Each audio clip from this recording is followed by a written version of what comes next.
Hae-in pulls up to Jinwoo's office. They're like, what the fuck are you doing here? She just keeps it a buck. I want to join your guild. They take a seat and he's like, all right, can you clarify? She says, I mean what I just said. I want to join your guild. And he's just confused, like, what's going on? Did the chairman ask you to come by and do this?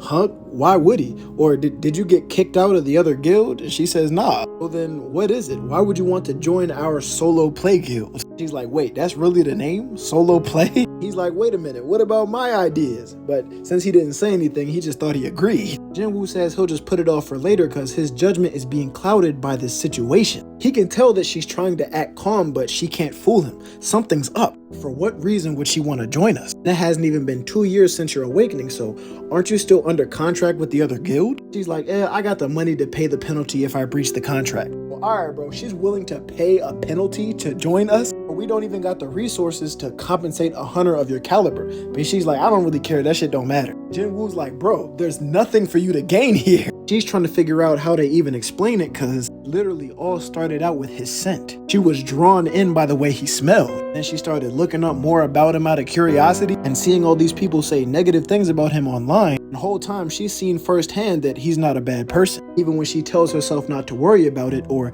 that she doesn't have time, she just keeps finding herself checking for him and just clocking whatever is going on with him. Back on Jeju Island, she was afraid and nervous, thinking that she might die. Then it shows her waking up, the chairman right by her side. After telling her that they're on a helicopter headed for a hospital, the very first thing to come out of her mouth, was it Jinwoo that came to save the day? And he nods, letting her know, so as she thought, it wasn't a dream. She did see it. She really was about to die, so in the event that there's a situation where she can't avoid death, she's just thinking to herself, I can't say it.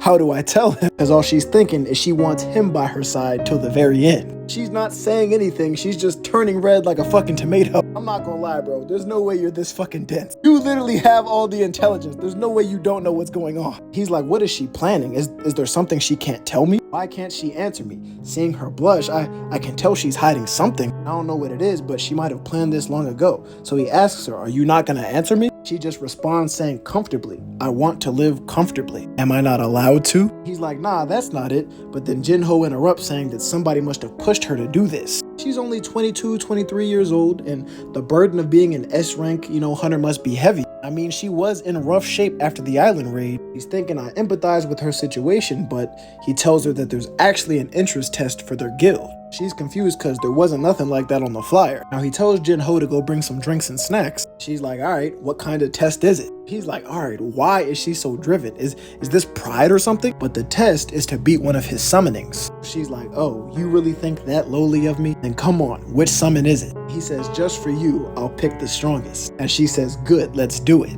They figure, hey, fuck it, we might as well do it now. They're gonna head to the association's gym. Now that he thinks about it, it's actually kind of far away. As she's walking out, he's like, hold up, you don't gotta go that way. Come here, baby. I got a faster way to get there. We just have to stick together. Is that gonna be okay? He holds on to her as she blushes in his chest while he carries out the shadow exchange, and they just sink into the darkness. Then Jinho come back with the snacks. The only one here is an orc. Say, yeah, snatchies, need that. They make it over to the gem smooth, and he sees that his shadow exchange is just as he thought. It's just like a gate. Even though it takes 3 hours to recharge, he can still go through it with somebody else. He says, let's begin. She's like, hold up, actually I left my weapon. So he's like, what, you mean that pickaxe? She starts getting all embarrassed because that shit was funny.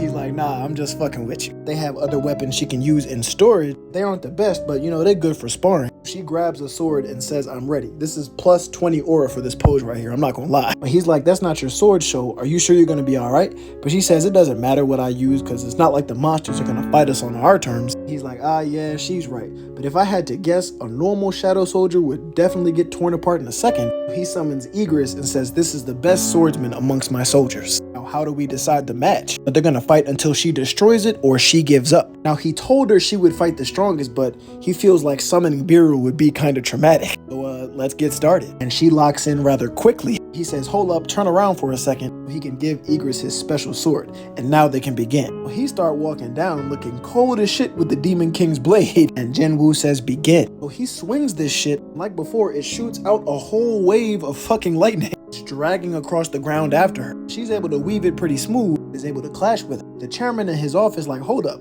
who the fuck is in the gym? And he has the camera feed broadcasted to his room where he sees Jinwoo and Hae-in. He's like, wait a minute, when did these two? Then he remembers when she first woke up from being unconscious, the expression on her face when she asked about Jinwoo. He's like, I see, I didn't realize it, and tells his assistant to cut off all the cameras in the gym. Say there was an inspection today or something. Then there's a loud ass bang that shakes his whole building, and he says, as expected, it's good to be young. Grandpa Garp cool as shit. That loud banging noise was Egress getting slammed into the wall. She's like, was he really your strongest summoning? Didn't you say you would give me your best? And he's like, bro, you might get hurt. She says, it's fine, I wanted to fight him anyway. She already knew that he was holding Beru back. She saw it in person and in the videos. He's like, all right, come on, Beru. He asks again, are you sure you want to do this? She's standing 10 toes down on her decision. The Shadow Soldiers are weaker than they were when they were alive, but Beru specifically was a weapon created for eliminating hunters. If they properly fight, her chances aren't really looking good. But he asks, my liege, what am I supposed to do with this person? And he says, defeat her without harming her.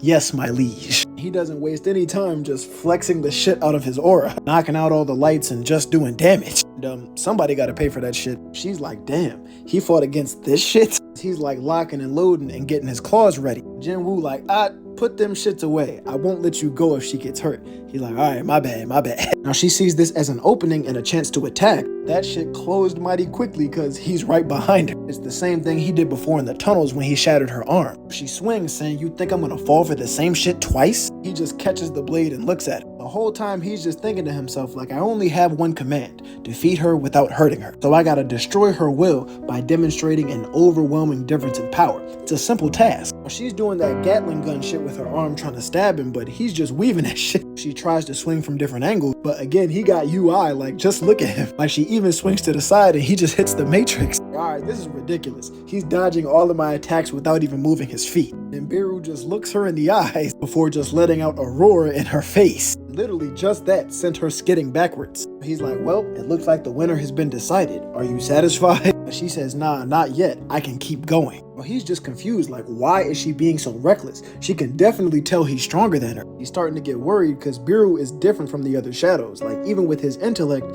his nature is to be a murder weapon. Even now, he can feel him suppressing his murderous intent. If she's aiming for something, I hope it's not poor judgment on her part. Beru feels disrespected, like, you dare to keep coming at me when you know you can't fuck with me? He charges right at her and swings, but she's able to dodge it. And as she's sliding backward, activates this skill called sword dance. It looks like she's swinging in every direction as she runs up on it. Well, he just breaks her sword on the first swing. She's saying she still has one chance. It activates this skill that extends her blade with magic. She's able to pierce directly through it. Jinwoo's like, oh no, this ain't good. He already know Beru about to revert back to factory settings. The first command he ever received from the queen resurfaced in his mind. Exterminate the enemy, and this woman is my enemy. So he's cocking back with his claws and about to swing for the fences. Jinwoo yells for him to stop. He literally can't, like his programming reset, so he's about to kill her. Then there's this big ass explosion. They show us that Jinwoo caught his hand, so she's alright. The first thing he does is check on her as Beru scurries back. He's bowing down like, my liege, please have mercy. You seen her stab me, bro. I can't help it. You know me, bro. I'm a fucking crash out. Why you put me in that situation? Jinwoo's just looking like, yeah, bro, I really knew it wasn't a good idea. Shorty, why are you overdoing it? There's no need for you to go this far to join our guild. Like, it was only a test, an entrance test for a nameless guild. It's not even worth someone like you risking your life. So why are you going so far? She still just can't even bring herself to speak. So he's like, bro, are you just gonna stand there in silence? What could it be? Perhaps, like, are you interested in me? She's just looking like, huh? Wait, he said it for me. Since she doesn't really react, he's like, nah, that's it. So what the fuck is she thinking? Then she interrupts and says, yes, exactly. I think so. I think I'm interested in you.